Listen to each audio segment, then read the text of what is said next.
तो lie detector test में आज विश्लेषण एक ऐसे खतरे का जिसे लेकर अगर सावधान नहीं रहा गया तो आप दिवाली से पहले जेल पहुंच सकते हैं।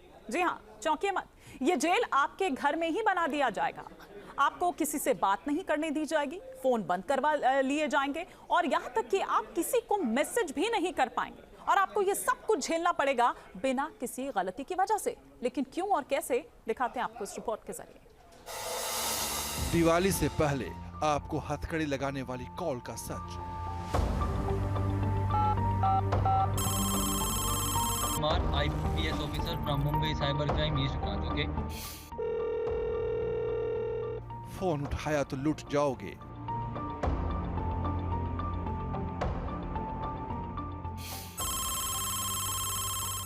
फोन उठाया तो बर्बाद हो जाओगे। Hello, my name is Rakesh Kumar, IPS officer from Mumbai cyber crime east branch. Okay. Phone उठाया तो जेल में फंस जाओगे।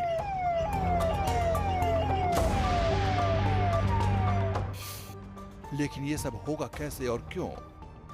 देश की सबसे खौफनाक कॉल के बारे में आज हम एक ऐसा विश्लेषण करने जा रहे हैं जिसकी घंटी 120 करोड़ लोगों पर सबसे बड़ा खतरा बनकर मंडरा रही है। इस खतरनाक कॉल की घंटी दिवाली से पहले किसी के भी मोबाइल फोन पर बज सकती है और यकीन मानिए इस घंटी के बजने पर अगर फोन उठा लिया तो आप अपना सब कुछ गंवा सकते हैं। अब सवाल यह है कि आखिर ये पूरा माजरा क्या है, सबसे खतरनाक बताई जा रही कॉल किस नंबर से आ रही है और सवाल दिवाली से पहले इस कॉल से क्यों सावधान रहने की जरूरत है। तो चलिए बिना देर किए सबसे पहले इस फोन कॉल की सबसे खतरनाक बात आपको बताते हैं और बात यह है कि मोबाइल पर आने वाली इस कॉल को आम आदमी पहचान नहीं सकता है। ये कॉल 98 डिजिट से आती है, 99 के शुरुआती नंबर से आ सकती है। मुमकिन है फोन करने वाला 78, 77 या 91 डिजिट वाले नंबर का भी इस्तेमाल करे। Hello, My name is Ravi Kumar, sub inspector. Okay. इसलिए बेहद सावधान रहने की जरूरत है क्योंकि इस कॉल में बहुत बड़ी साजिश छिपी है। अब यह साजिश कैसे रची जा रही है इसकी डिटेल आपको बताएंगे। उससे पहले इसका सबसे खतरनाक पहलू जान लीजिए। ये कॉल आपको कंगाल बना सकती है, ये कॉल आपको बदनाम करा सकती है, ये कॉल आपको मानसिक बीमार बना सकती है और ये कॉल मौत के मुंह में भी पहुंचा सकती है। सही सुना आपने, मोबाइल के जरिए डिजिटल फ्रॉड का गोरख धंधा इस कदर आगे बढ़ चुका है कि अब इसमें डिजिटल अरेस्टिंग तक होने लगी है।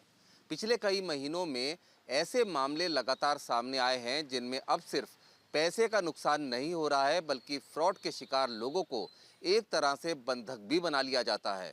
कई पर तो मानसिक दबाव डालकर उनको मौत के मुहाने तक पहुंचा दिया गया। चौंकाने वाली बात यह है कि दीपावली से पहले ऐसे मामले बढ़ने की आशंका जताई जा रही है। तो आज के विश्लेषण में आपको सबसे पहले ये जानना होगा कि आखिर डिजिटल अरेस्ट होता क्या है।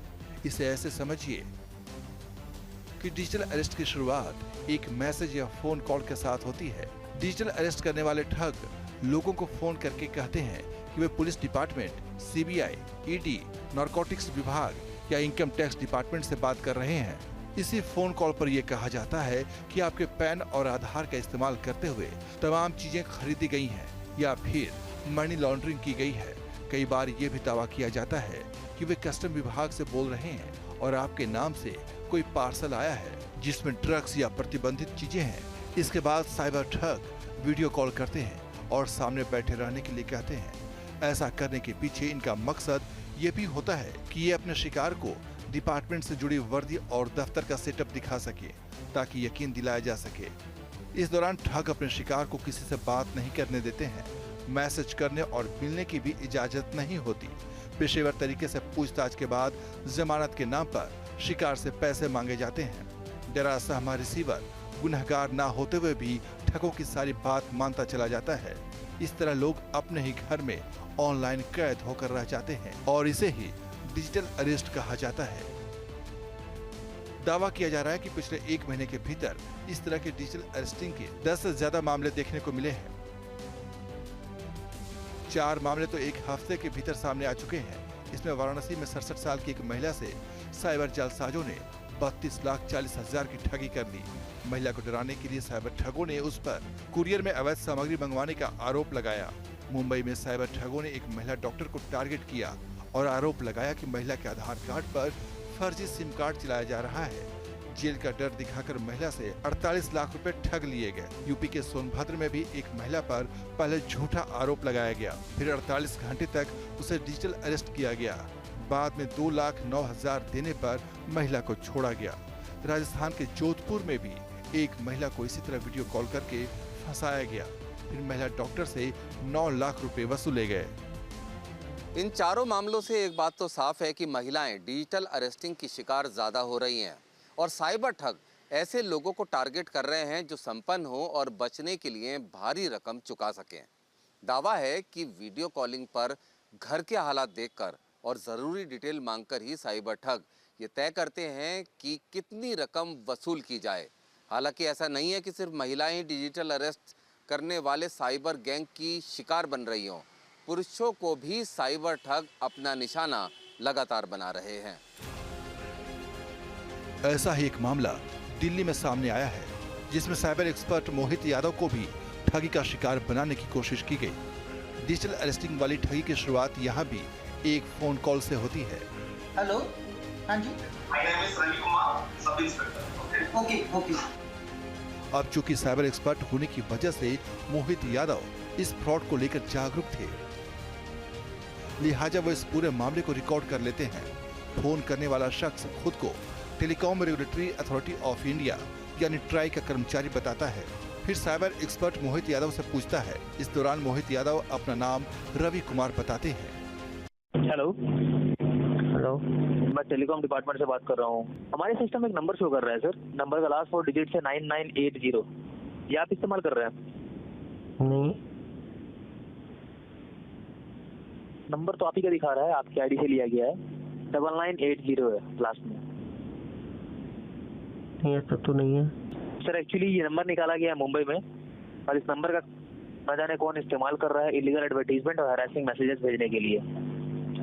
तो हमें मुंबई साइबर क्राइम से नोटिफिकेशन मिला है कि इस ओनर के जितने भी नंबर सारे ब्लॉक कर दिए जाएं विदिन 2 आवर्स, क्योंकि इस नंबर के खिलाफ अभी तक 17 कंप्लेंट्स और एक एफआईआर दर्ज हो चुका है। तो इसीलिए आपको कॉल किया था हमारी तरफ से कि आपका नंबर बंद हो जाएगा।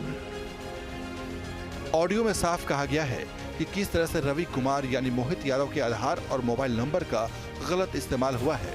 ये नंबर 20 करोड़ के मनी लॉन्ड्रिंग में यूज किया गया है। मुंबई की लोकमान्य तिलक थाने में इसकी एफआईआर दर्ज है। इस आईडी पर 17 शिकायतें दर्ज हैं, जिसके कारण नंबर आज बंद हो जाएगा। मोहित यादव इस बारे में जानकारी हासिल करने के लिए इंटरनेट से मुंबई से लोकमान्य तिलक थाने का नंबर निकालते हैं, जिस पर फोन करने के बाद यही बातें बताई जाती हैं जो ऑडियो कॉल पर कही गई थी। चौंकाने वाली बात ये कि इस बार मोहित यादव को ये कहा जाता है कि इन नंबर पर कोई तकनीकी दिक्कत है, लिहाजा उन्हें एसआई रवि कुमार के नाम से एक नंबर दिया जाता है और कहा जाता है कि आगे से इसी नंबर पर बात करें। इसी फोन से मोहित यादव को सुप्रीम कोर्ट की फर्जी वेबसाइट का लिंक दिया जाता है। कई और फर्जी दस्तावेज भी मुहैया करवाए जाते हैं, जिससे ये साबित किया जा सके कि मोहित यादव का नंबर और आईडी वाकई आपराधिक गतिविधियों में शामिल है। इन्हीं दस्तावेजों में रवि कुमार यानी मोहित यादव के नाम का फर्जी वारंट भी होता है। थोड़ी ही देर में इस नंबर पर कथित थाने से एसआई रवि कुमार का फोन आता है, जिसमें मोहित कुमार यानी रवि कुमार से उनके बैंक और आधार कार्ड की डिटेल मांगी जाती है। मोहित यादव एक फर्जी आधार कार्ड बनाकर फोन करने वाले शख्स को भेजते हैं। बैंक से जुड़ी जानकारी भी दी जाती है। जब साइबर ठगों को यकीन हो जाता है कि सामने मौजूद शख्स रवि कुमार ही है, तो फिर रवि कुमार बने मोहित यादव को वीडियो कॉल की जाती है, जिसमें पुलिस थाने जैसा सेटअप लगा दिखता है। सामने सीट पर पुलिस की वर्दी में एक शख्स दिखाई देता है। यही डिजिटल अरेस्टिंग गैंग का सदस्य है जो पहली बार कैमरे पर दिखाई दे रहा है। मोहित जब इससे बात करते हैं तो ये धमकी भरे लहजे में डराने की कोशिश करते हैं। What is your job? Sir, I teach people. I am a teacher actually. Which type of teaching? I teach IT, Java. Java. Yeah, Java course. Okay. Just listen. Yes. Make sure you pay attention to all my questions before we start the recording, okay? Yes, yes. Here I am the officer who in charge of your case. Okay, okay. My name is Ravi Kumar, Sub Inspector, okay? Okay, okay. During the recording process, if you get any message or call, did not take without my permission, okay? Okay, okay. Your location, that time you are not in Mumbai, okay? Okay, okay. No, no, no, no. And turn off all your electronic device around you, like a laptop, TV or second mobile. Okay, okay. If call was suddenly disconnected, did not do anything, just sit down properly, don't move around. I will call you automatically from my landline. Okay, okay, okay. खास बात ये कि तमाम जानकारी हासिल करने के बाद साइबर ठग गिरफ्तारी का डर दिखाता है। ईडी से लेकर पुलिस की छापेमारी तक की धमकी देता है, फिर 85,000 रुपए में मामला खत्म करने की बात करता है। इस दौरान जब मोहित यादव इसका वीडियो बनाने लगते हैं तो इस ठग को शक हो जाता है और वो गाली देते हुए फोन काट देता है। अभी स्टार्ट ऐसे हुआ कि उन्होंने मुझे पहले बोला कि आपका कार्ड गलत जगह से यूज़ हुआ है, तो मैंने उनको बोला कि मैंने ऐसा कुछ भी नहीं किया है। उन्होंने बोला कि मुंबई के थाने में आपका एक रिपोर्ट लिखा हुआ है इसी आईडी के तौर पे। बेसिकली उन्होंने मुझसे मेरा आधार नंबर मांगा और आधार नंबर जैसे ही मैंने शेयर किया तो उन्होंने बताया कि इस आधार नंबर पे, उस मोबाइल नंबर पे एक केस रजिस्टर्ड है मुंबई थाने के अंदर, वो है लोकमान्य तिलक पुलिस स्टेशन के अंदर। और इनफैक्ट सिर्फ यही नहीं, उन्होंने मुझे बताया कि आपके जो नाम है, आपका जो आधार कार्ड है, बहुत सारे मनी लॉन्ड्रिंग केसेस के अंदर और क्रिप्टो करेंसी फ्रॉड्स के अंदर पाए जा रहे हैं। ये होने के बाद ऑटोमेटिकली उन्होंने मुझे धमकाना स्टार्ट किया और कॉन्टिन्यूसली तकरीबन 2.5 घंटे तक ये चला। ये प्रोसेस पूरा 2.5 घंटे तक मुझे लाइव ऑनलाइन कैमरे पर रखा गया और मुझसे फोकस किया गया कि किस तरह से मैं ज़्यादा से ज़्यादा उनको डिटेल बता पाऊँ। और वो काफ़ी चीख रहे थे, चिल्ला रहे थे मेरे ऊपर कि प्रेशर बना रहे थे, पैनिक सिचुएशन में लाने की कोशिश कर रहे थे कि मैं उनको पैसा ट्रांसफ़र कर दूँ। मोहित यादव साइबर एक्सपर्ट हैं, इसलिए डिजिटल ठगों के झांसे में आने से बच गए, मगर इनके तार इस कदर फैले हैं कि आम आदमी का इससे बचना बेहद मुश्किल हो जाता है। एक रिपोर्ट के मुताबिक अप्रैल 2021 से दिसंबर 2023 तक 10,139 करोड़ रुपए के साइबर फ्रॉड किए गए। इंडियन साइबर क्राइम कोऑर्डिनेशन की रिपोर्ट कहती है कि जनवरी 2024 से अप्रैल 2024 तक साइबर फ्रॉड की 7,40,000 शिकायतें सामने आई। सोशल सर्किल सर्वे में खुलासा हुआ कि पिछले 3 साल में देश की 43% आबादी कहीं न कहीं साइबर ठगी का शिकार हुई है। RBI यानी रिजर्व बैंक ऑफ इंडिया लगातार इन साइबर फ्रॉड से लोगों को आगाह कर रहा है। बावजूद इसके साइबर ठगी के मामले कम होने की बजाय बढ़ते ही जा रहे हैं। जानकारों के मुताबिक इसकी 2 वजह है। पहली वजह यह है कि हर आदमी को ये लगता है कि उसके साथ साइबर फ्रॉड नहीं हो सकता, यानी ओवर कॉन्फिडेंस। और दूसरी वजह यह है कि साइबर ठग बहुत ही पेशेवर तरीके से ठगी को अंजाम दे रहे हैं। दावा है कि इसके लिए साइबर ठगी करने वाले लोग नाइजीरिया, ताइवान और चीन जैसे देशों में ट्रेनिंग तक ले रहे हैं। इसके लिए बाकायदा कोर्स करवाया जा रहा है। बताया जा रहा है कि युवाओं को डिजिटल अरेस्टिंग में फंसाने के लिए लड़कियों तक का इस्तेमाल किया जा रहा है, जबकि उसकी पूरी टीम इस वाक्य को रिकॉर्ड करती रहती है। जैसे ही क्लिप तैयार होती है तो लड़के को बदनाम करने के लिए ब्लैकमेल करना शुरू कर दिया जाता है। जान छोड़ने के बदले अच्छी खासी रकम वसूली जाती है। अगर आप भी ऐसे फ्रॉड या डिजिटल अरेस्टिंग से बचना चाहते हैं तो अलर्ट रहें और कुछ नियमों का सख्ती से पालन करें। मसलन किसी भी अनजान नंबर से आने वाली वीडियो कॉल को ना उठाएं, किसी भी लिंक को हड़बड़ी में ना खोलें, पहले उसके वैध होने की पुष्टि कर लें। अचानक किसी केस में फंसने का कॉल आता है तो उस पर भरोसा न करें। हर किसी को अपनी बैंक डिटेल ना दें। कोई अगर बार बार कॉल करे तो उसका नंबर ब्लॉक कर दें। फोन पर धमकी दी जाती है या रकम मांगी जाती है तो स्थानीय पुलिस से संपर्क करें।